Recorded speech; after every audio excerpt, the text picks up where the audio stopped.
in this edition. CSS lays out Information Ministry's vision at Mansakunda Forum. Another baby dies in Gambia linked to alleged FGM. We are building an open government information minister till Mansakunda conference. And of course, Gambians' secular migration in Spain urged to honor contracts in absconding concerns. There's also a commission of inquiry still facing Bensouda, the KMC mayor. In the lead stories on Standard newspaper this afternoon, ex-AG Tambelu testify in parliamentary inquiries today. Government urge absconded workers in Spain to return. Gambians, Nigerians assure US government over deportation to Ghana. 2 arrested over death of baby linked to FGM. Minister Gomez urged MPP students wing to raise up for national development. Trade Minister says government commitment to industrialization. Gush Global announced the arrival of Basel in the country. So that and many other interesting stories are all coming up in this edition. Let's cross-check the lead stories on the Voice News paper. Almost the stories are similar. EU, the Gambia seal 1.7 billion deal for transformation of agri-food system. That is a massive development project coming up in this country. So those are the lead stories on the front pages this afternoon. Be reminded you are listening to the daily podcast live on King FM. My name is Alaji Fati with you.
And welcome back to the Daily Podcast Live. Be reminded, this is a daily podcast which take you speed with all the latest that you need to know about the Gambia and Africa, to be precise. And this afternoon, we are beginning our daily podcast roundup with West Africa Democracy Radio based in Senegal. All that you need to know about our continent.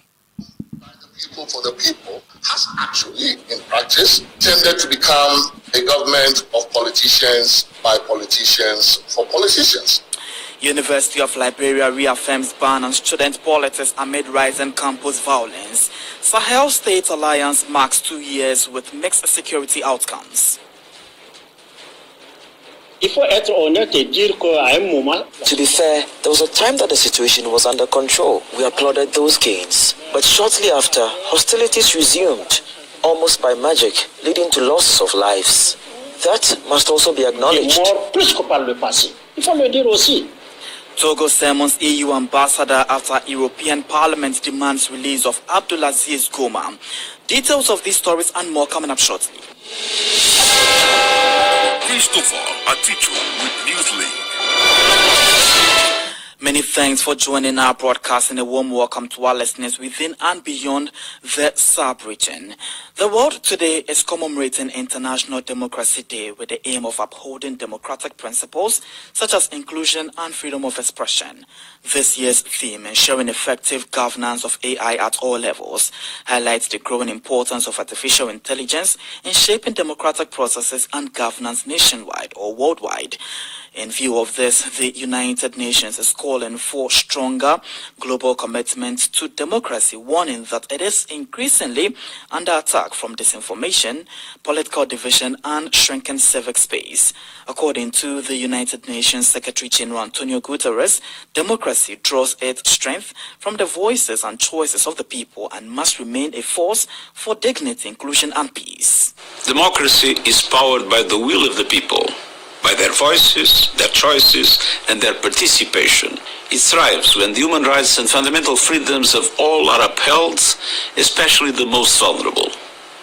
A democracy that excludes is not democracy at all. To those who seek to discredit or undermine democracy, I say this: I lived under the dictatorship, and along with many others, I helped rebuild democracy in Portugal. I know the difference. Today, as we mark 18 years of this International Day and 20 years of the UN Democracy Fund, we honor the courage of people everywhere who are shaping their societies through dialogue, participation, and trust. At a time when democracy and the rule of law are under assault from disinformation, division, and shrinking civic space, these efforts are more vital than ever. The United Nations itself is a forum for dialogue, rooting in the opening the peoples. This is a powerful reminder that our legitimacy and purpose derive from those we serve. Let us reaffirm democracy as a force for dignity, inclusion, and peace, and work together to ensure it delivers for all. United Nations Secretary General Antonio Guterres, meanwhile, speaking in Accra, Ghana today during the launch of a report by the Open Society Foundation's OSF titled Analysis of the Nexus Between Democratic Governance and Economic Justice in Africa. The Executive Director with the Center for Democratic Development, CDD Ghana, and Chair of Ghana's Constitutional Review Committee, Professor H. Kwesi Prempeh, expressed worry about the declining principles of democratic practices in Africa. So the politicians want your vote, not your well-being, right? So democracy, in its very simplistic, one would say, formulation, let's borrow Abraham Lincoln's, the government of the people, by the people, for the people, has actually, in practice, tended to become a government of politicians, by politicians, for politicians. So laws and policies are routinely made with little public participation. Once you vote, that's it, right? Another 4, 5, 6 years, you have a seat and be a spectator practically, right? Critical natural resources and state assets are contracted away under certificates of urgency, bypassing public consultation and engagement. And as we are reminded, if you are not at the table, you are likely to be on the menu. So if you're not participating in the key decisions about your resources, if you're not really there, if you're not being consulted, if huge contracts are being made overnight, parliamentarians are forced to sit and pass. And that's the Executive Director with the Center for Democratic Development, CDD Ghana, and Chair of Ghana's Constitutional Review Committee, Professor H. Kwesi Prempeh. Away from matters of democracy and to the Sahel, tomorrow, Tuesday, September 16, 2025, will mark 2 years since the creation of the Alliance of the Sahel State, AES. The bloc, made up of Burkina Faso, Mali, and Niger, was formed after the 3 military-led countries withdrew from ECOWAS. As the fight against terrorism, improved security, and socio-economic welfare of its citizens. On the security front, the record remains mixed, with as reflected in the streets of Niamey, Niger. Nade Tete reports. According to Bounty Diallo, a Nigerian security analyst, some progress has been made in the fight against terrorism since the alliance was established. Over the past 2 years, a tremendous amount of work has been accomplished. Unfortunately, it is the hostile media that set the tone, not our own. At home, people seem to prefer silence, even though important efforts are clearly being made. However, several observers note setbacks in security. Amadou Haruna Meiga, Nigerian coordinator of the National Committee for Peace, Security and Social Cohesion, says gains have not been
ECOWAS.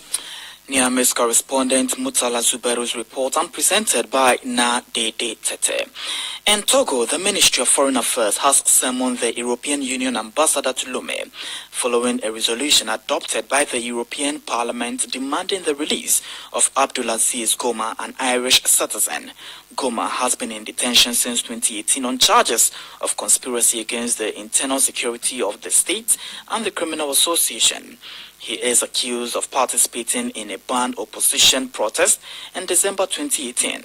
For the Togolese authorities, the European Parliament's resolution amounts to blatant interference in a matter considered strictly judiciary and sovereign. Emo Edit has the details in this report. The resolution by the European Parliament denounces what it describes as the arbitrary detention, acts of torture and unfair trial of Goma, who has now spent 7 years in Lomé civil prison. Members of the European Parliament, MEPs, demanded the annulment of his 10-year prison sentence handed down on February 3, 2025 by the Lomé Azize Court.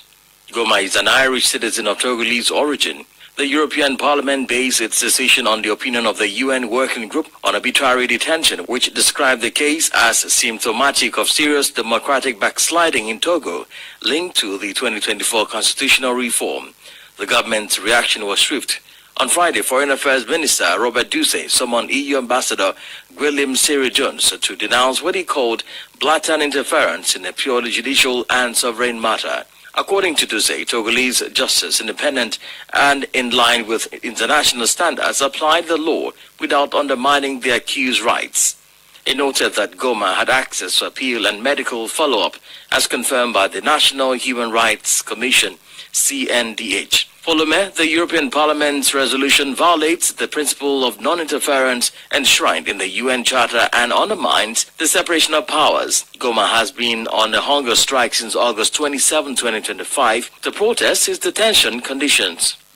And that's CV Wadrago's report from Lomé, presented by Imo Edits.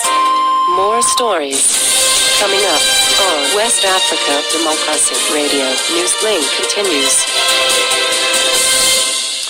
Let me take you to Liberia at the moment, where the University of Liberia is facing renewed scrutiny after a recent surge in student violence prompted the Board of Trustees to reaffirm its decision to suspend all student political activities on campus. The move comes in response to disruption to academic life and ongoing clashes between students and the security personnel. According to a statement released by the Board of Trustees, incidents on September 1 and September 11 of this year resulted in disturbances at the Capitol Hill and Federal campus. The board has directed the university's administration to immediately suspend all students involved in these incidents pending a thorough investigation in accordance with the student handbook. The university's administration is under pressure to restore calm and ensure a safe and conducive learning environment for all students. WADR's correspondent Abraham Parker reports. This latest decision has left civil society groups raising concerns about the state of higher education in Liberia and the challenges universities face in balancing freedom of expression with the need for order and safety. The suspension of political activities has sparked a debate among students and faculty, with some arguing that it infringes upon their rights to organize and express their views. The Student Unification Party says the Board of Trustees is operating illegally as its tenure has since expired. Speaking on the matter, Odysseus Moba, Secretary General of the Student Unification Party, said the student political group is now bothered about the decision and has promised to be active on its campuses. We are sick and tired of the consistent marginalization of the students of the University of Liberia. Do you know what we go through? No one is concerned. When we take the street of politics, they see us as those responsible for the crisis on the campuses of the University of Liberia. If we say morning, we'll be protesting. There will be a consistent protest. The reason we reach a point to say the president must leave the university is based on all these camps. We have been pushed to the wall. We have addressed this diplomatically and nothing has been achieved. The issue of infrastructure cannot be addressed. Buses are not available. Students are learning under extreme circumstances. You say the students are responsible, it means you are not read history. The Student Unification Party of recent has raised issues about the poor state of the university and at the same time called for the resignation of the university's president. For Newslink on WADR, Abraham Parker, Monrovia. In Mali, an envoy escorting fuel tanks was ambushed on Sunday morning on the Kai-Bamako highway between Lakamani and Kainera. The attack, claimed by Al-Qaeda-linked militants from a group for the support of Islam and Muslim, left several tankers bent after fighters set them ablaze. The Malian army says it responded forcefully and has launched swiping operations in the area. It is also urging the population to remain vigilant while assuring its commitment to securing Bamako-Dakar corridor. The incident comes just days after the army reported successfully escorting Senegalese fuel tanks without incident, an effort praised by Mali's truck drivers union, which has also called for stronger government support. With over 800 billion CFA francs of Senegal's exports transiting through Mali in 2024, the Kai-Bamako route remains a vital economic lifeline for both countries. In Ghana, President John Dramani Mahama, through the Foreign Minister Samuel Okudzeto Ablakwa, has called on Ghanaians who fled the recent conflict in Benyeri in the Savannah region to return home, assuring them that calm has been restored in the area. The Foreign Minister, who visited Ivankoro in Côte d'Ivoire to assess the living conditions of displaced Ghanaians, disclosed that the security has improved with more than 8,000 people already returning home. He urged the over 5,000 still in Côte d'Ivoire to follow suit. The ethnic clashes between the Gonja and Berifo communities in the Savannah region claimed at least 31 lives and displaced nearly 50,000 people. Over 13,000 fled to Côte d'Ivoire and about 1,000 into Burkina Faso. Relief efforts are ongoing, but aid agencies warn that conditions remain dire, with urgent need for shelter, food, and other medical care. Minister Ablakwa further announced that 6 million CFA francs has been donated to Ivorian government to support the displaced Ghanaians. He stressed that the welfare and safety of all Ghanaians worldwide remain a priority for the Mahama administration. The message from President Mahama is that they should come back home. They should look at the situation with those who have returned. They are safe. They have not been compelled to run back here. About 8,000 of them have returned and they are doing well. I was with them earlier when we drove through the communities and they are doing fine. So I've been assuring them that they should not be afraid. They should go back. President Mahama is expecting them to come back home. So we expect the latest census we did, 5,309 still here, and we expect all of them to return. But in the meantime, we'll make sure that those who are staying here receive the care. That's why President Mahama gave me the 6 million CFA to donate for support, particularly those who need some medical medical bills sorted out and who want to be assisted to go back. And then I've also observed that we need to provide electricity here. I've been told that there is a fee we need to pay to the local authorities, so I've asked the regional minister to quickly get us the invoice so that we can take care of that. Ghana's Foreign Affairs Minister Samuel Okudzeto Ablakwa. You're still listening to Newslink here on West Africa Democracy Radio, broadcasting on 94.9 FM and around the world on WADR.org. We are also live on Facebook at WADR English service, as well as YouTube at WADR News. Here's a reminder of our top stories. Open Society Foundations decries declining principles of democratic practice in Africa as the world marks International Democracy Day. University of Liberia reaffirms ban on student politics amid rising campus violence. Sahel State Alliance marks 2 years with mixed security outcomes, and Togo summons EU ambassador after European Parliament demand release of Abdul Aziz Goma. Still ahead in the news, we have the press review, guest interview, and sports news. Please stay with us. West Africa Democracy Radio. It's you. Let me take you to Benin at the moment, where authorities have announced that starting October 1, vehicles with opaque or tinted front windows will be banned. The announcement was made in a statement by the Ministry of Interior in response to the country's tense security climate. Sankule Janko reports. From October 1, 2025, any vehicle circulating in Benin with a darkened windshield or front side windows will be systematically immobilized. In his statement, the Minister of Interior and Public Security, Alassane Seydou, stressed that the measure is intended to guarantee the safety of people and property. Specifically, it will be prohibited to drive with a windshield or front windows that do not allow clear visibility of the inside of the vehicle from the outside. Only certain exemptions already set out in law will remain applicable. Vehicle owners and drivers therefore have until September 30 to comply with the new regulation. After this deadline, the Republican police will launch large-scale operations to immobilize and remove from circulation any vehicles found in violation. In recent months, Benin has faced growing insecurity, particularly from armed terrorist groups operating in the north. Authorities say the new measure is part of broader efforts to restore order and safety ahead of the 2026 general elections. And that's Sankole Janko with a report filed in by Cotonou correspondent Aziz Adam Sole. This is the newspaper review. Stay abreast and find out what the top stories are in your country. This is the newspaper review. The newspaper review. For the press review, let's join Usman Umar from Nigeria for the updates. The Guardian newspaper reports a very blunt message from foreign affairs cycles. Nigeria will not be forced to follow world powers as it charts its foreign policy course.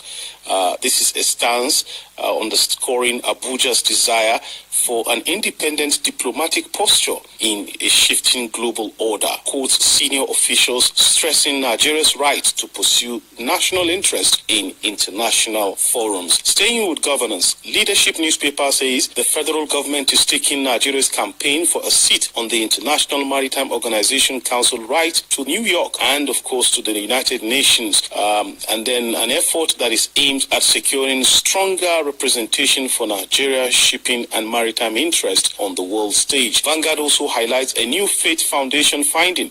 Business startups in Nigeria have fallen for the third consecutive year, a trend analysts blame on persistent harsh economic conditions that are discouraging new entrepreneurs. The editorial pages call for targeted reforms to revive new business creation. Now, from the banking sector, the Nation newspaper reports that commercial banks raised 2.5 trillion naira in the first half of 2025 under recapitalization and funding drives. That's about $16.13 billion US, a significant figure, as the central bank presses for stronger capital buffers in the sector. The development is being framed as both a show of confidence and a necessary step as lenders position for tougher regulatory expectations. Daily Trust newspaper carries grim front page coverage of a Lagos building collapse in Yaba. Rescuers have recovered bodies and saved survivors after a 3-story two-story structure under construction gave way, underlining persistent concerns about building standards and enforcement in fast-growing urban centers. Those are the papers for today,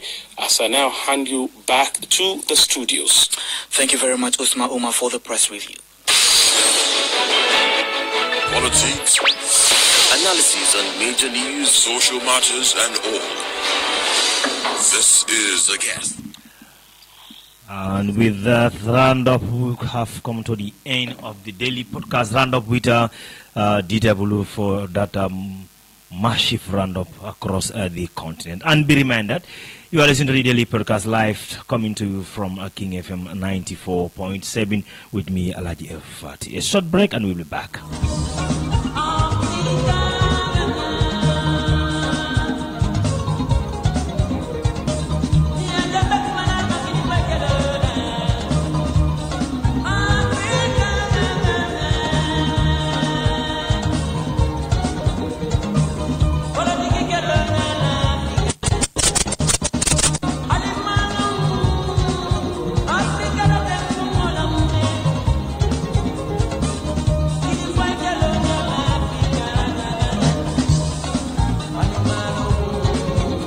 Now, for that roundup in the continent, let's cross-check what the online papers to have been saying in the country and elsewhere too. Former Attorney General and Justice Minister Abubakar Batembedu has appeared before the National Assembly's Special Select Committee prompting the sale and disposal of the assets linked to the ex-president Yahya Jammeh. Tambedu is expected to give testimonies on how properties, vehicles, and other assets identified by the Ghana Commission were handled during and after his tenure.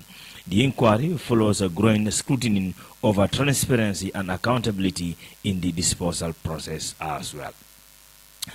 And of course, the main headlines on the social media outlet this afternoon in the country.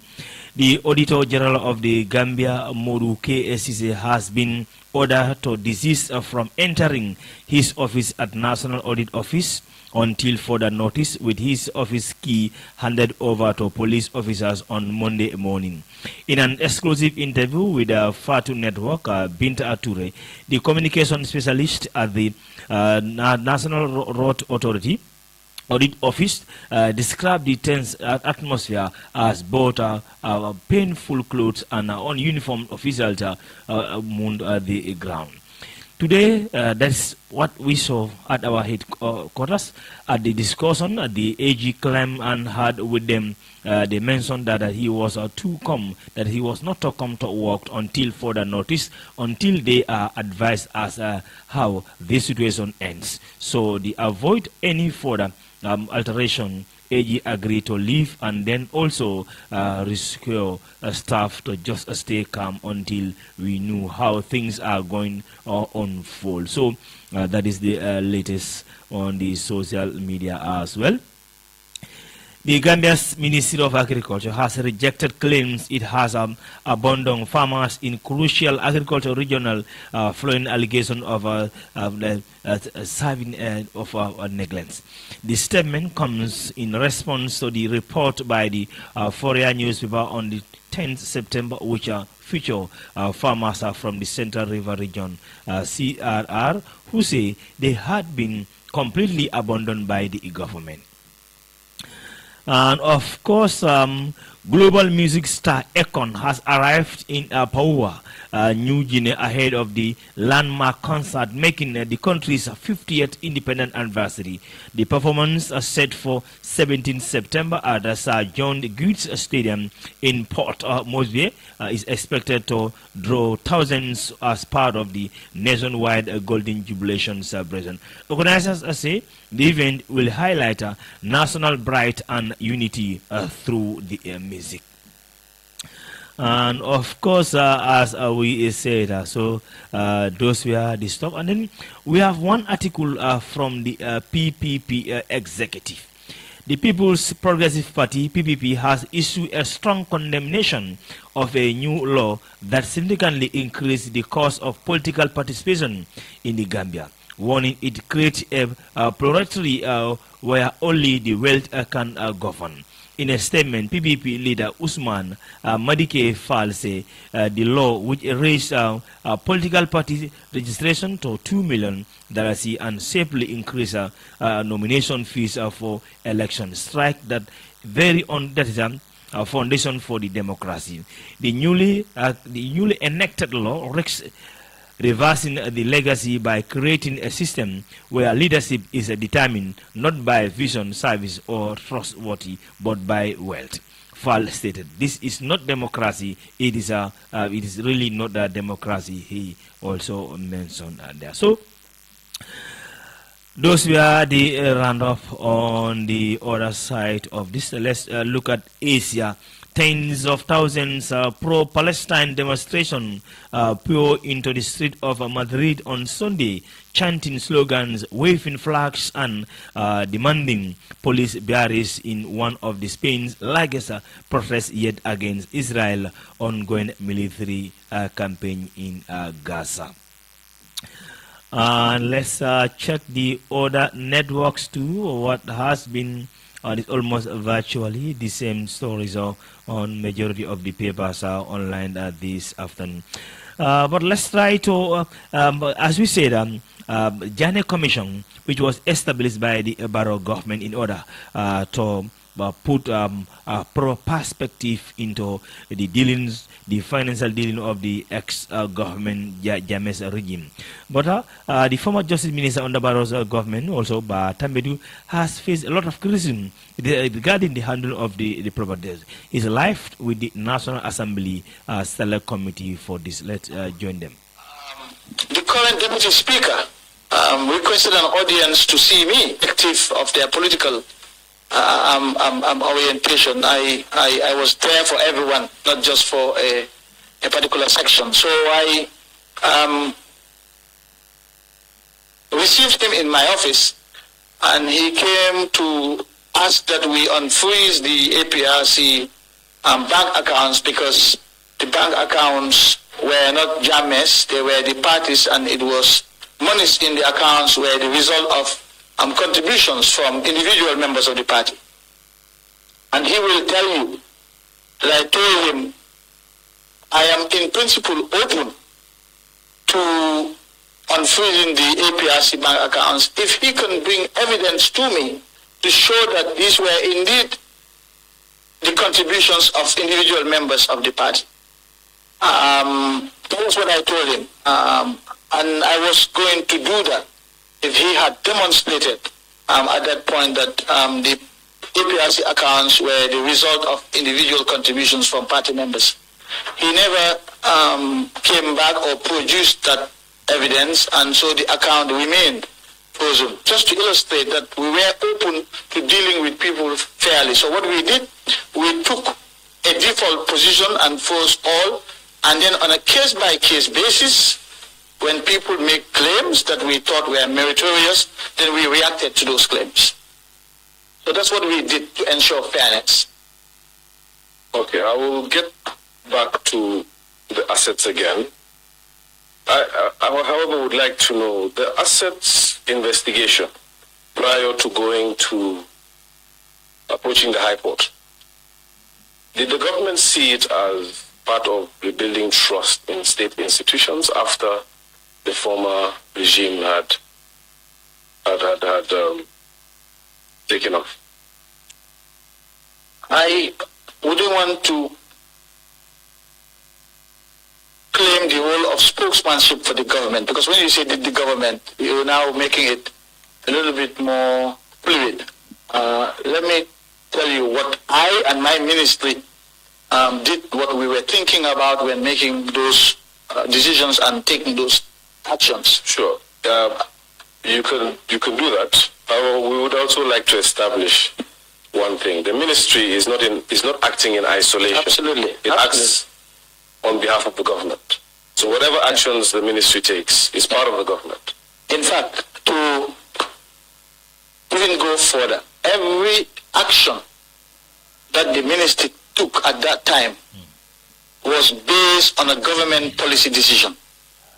Precisely, and that's why when I refer to government, I believe since the ministry was saddled with most of the affairs surrounding the commissions, and particularly this commission, it would be fair to say that you could speak on the mind of the government at the time. If that's the approach you want to take, I don't have a problem with that. I can live with that. So, if you don't mind, please repeat that question again, the last one you asked. Did you see the assets investigation as part of a rebuilding state trust in state institutions after the former regime? I keep repeating myself. As at that time, the processes that we thought would engender trust in the reform processes that we were going to embark upon did not include the assets. The assets, again, were not an issue of governance. The assets are not high on the priority list of the government because we were embarking on a transitional justice process with little resources at that time. And so our priority was to devote those little resources to the most urgent and most pressing matters of state, particularly governance, because the whole idea of the change of government to change the governance architecture, and we didn't take our eye off that ball. And that's our focus, to be honest, was on those issues rather than the issue of the assets at that time. If you are allocated fewer resources, you have to prioritize your activities. And that's what we did at that time, and the assets were not high on our priority list. So the issue of engendering trust wouldn't even arise insofar as the assets were concerned, because we wanted to engender trust for the more pressing matters of governance. And I can elaborate on some of these activities if you want. That's fine. I believe you have alluded to them, the security reforms and... There's a whole host of them. The TRRC, etc. The CRC, quite a lot. Yes. But for some strange reason, despite all those pressing issues, this was the first initiative of your ministry. It was the first major activity in our transitional justice process. Yes, indeed. Absolutely. So how do we reconcile that? It was a low-hanging fruit. When you have a whole host of activities to do, notwithstanding the fact that an activity may not be high on your priority list, but if it's a low-hanging fruit, if it's something you can settle very quickly and get it out of your way while you focus on other things, you do that. You do that, and that's what we did in the case of the commission. Now that's interesting. It was a low-hanging fruit. However, your testimony here also alludes to perhaps the unpreparedness, for lack of a better word. I'll give you a minute. My apologies. Go ahead. My co-counsel says I must say sorry to you. All right. Are you that much better? No, go ahead. I'm fine. Oh, that's fine. It was not a priority. However, it was a low-hanging fruit. And you have alluded to in your testimony the fact that it was something you were not too prepared for. Would I be right in making such a statement? Too prepared for. It was something that we did to the best of our ability, given the resources that we had at that time.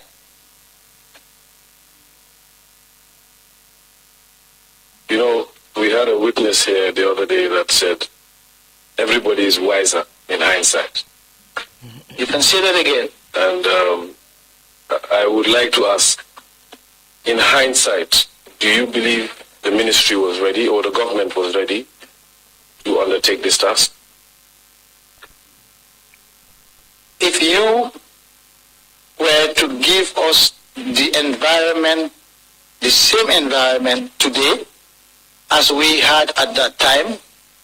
I have to say we even exceeded expectations given the challenges that we had. Now, in today's Gambia, where things seem pretty settled, if you gave me that task, I would do it differently. There's always room for improvement. There's always lessons to be learned. And I believe I said this 5 years ago in my farewell statement, that in hindsight, certain things could have been done differently. There was always room for improvement. So that is just the nature of human beings. It's good to have self-reflection and to admit that no system is perfect, that there's always room for improvement. So if I were to do it today in this environment, I would do it differently. You would have a much improved version of events. But if you were to transpose that same environment today, I would do exactly what we did then, because that was what we had at that time. Fair enough. Let's go back to the FIU report and the other reports. Were these reports, pardon me, you had mentioned that the reports were discussed in cabinet. The report was handed over to me by the late Secretary General, and I took it to my office and had a meeting with my team, and then instructed the Civil Litigation Department to prepare the applications based on that report. Yes. I'm not sure if the reports were discussed in cabinet, but I did make a request for information that I could use to go to court in cabinet. Those were discussed in cabinet. So it was understood from your proceedings in cabinet that information would follow on and you would act upon that information. I was very clear. It was very clear, and in fact, I recall there was a cabinet meeting when I was asked, after a few weeks of nothing happening, I was asked why I wasn't doing anything about the assets, and I said I haven't received any information yet. And I believe the President intervened and requested the Minister of Finance to help me get that information. So just to say that everybody knew that I wasn't going to go to court empty-handed. I wanted something, and if they were not going to produce that thing, I was not going to court. All right. All right. I would like to cast your mind back to that preparation to go to court. But before that, were there any meetings after you received the report from FIU and the various other reports, but before you proceeded to file the suits in the High Court? Any meetings where? Anywhere. Within my ministry? In your ministry, in cabinet, with stakeholders? No, at that point, there were fewer meetings in cabinet on this issue. So it was a question of implementation now. And so, obviously, I had meetings with my senior management. I recall certainly having a meeting with the former Solicitor General and some members of the Civil Litigation Department, because when I received the information, I summoned this meeting at the ministry. I was the one who personally raised the issue of the implications of a freezing order, i.e. I wanted to avoid as much collateral damage as possible. There were ordinary citizens who were working in these companies that the former president owned, who were earning a living from these companies. And if we were to impose a blanket freeze on these companies and the assets, all of those people will be out of work. And the businesses will be shut, and that's the end of the story until a determination is made subsequently as to what to do. So, in consideration of those people, I told my team to see how best we can freeze these assets and then entrust these companies, a sector, to a third party who will continue the business and allow these people to continue their work while the government decides what to do subsequently. And The civil litigation came back to me with a proposal. They came up with That was Ba Atembedu facing the National Assembly Select Committee regarding the asset of the former President Yahya Jammeh. Still with the daily podcast. Before we go, Ibrahim Adiba, Deputy National Organizing Secretary of United Democratic Party (UDP), has defended his support for Talib Ahmed Bensouda as a potential presidential candidate, insisting that his position is a personal opinion and not an act of disloyalty. In a leaked audio, exchange with a fellow party member, Mr. Diba urged UDP to prioritize candidates' capability of winning election and improving the lives of Gambians.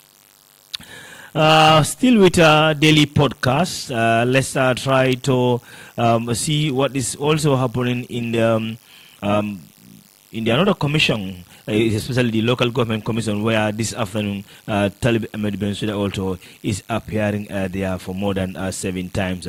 But this afternoon, they are talking about the case involving the CEO, the former CEO, Senabu Martin. But as we said, every good thing must come to an end. So, breaking news: the parliamentary officers just arrived at the National Audit Office, with the Auditor General is addressing the media. So those were the circumstances. Let's just hear that one before we leave this platform regarding the latest on that one as well.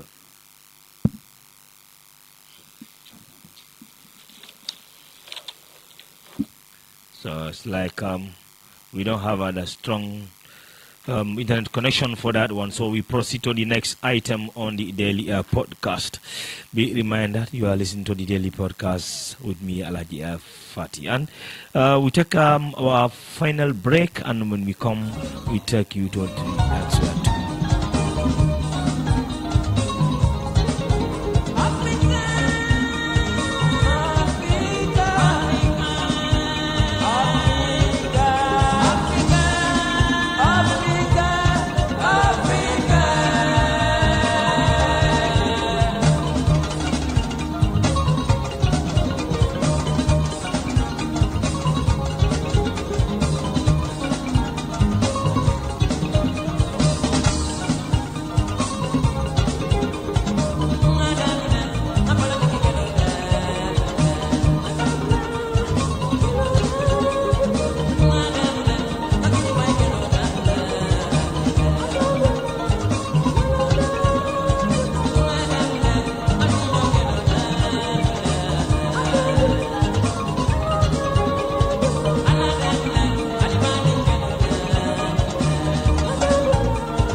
Well, welcome back to the program, and be reminded you are listening to the daily podcast live. Finally, before we go, former Attorney General and Justice Minister Bata Medu appear before the National Assembly Select Committee regarding the sales of the former President Yahya Jammeh assets. Audit General left his office following an executive order.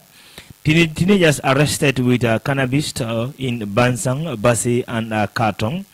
Gambian political commentator Basamba Anjol Drame told King FM UDP already fell ahead of the 2026 presidential election after selecting lawyer Hussein Dabo as their flag bearer. Well, I'm afraid we've come to the end of this program for today. From me, Alaji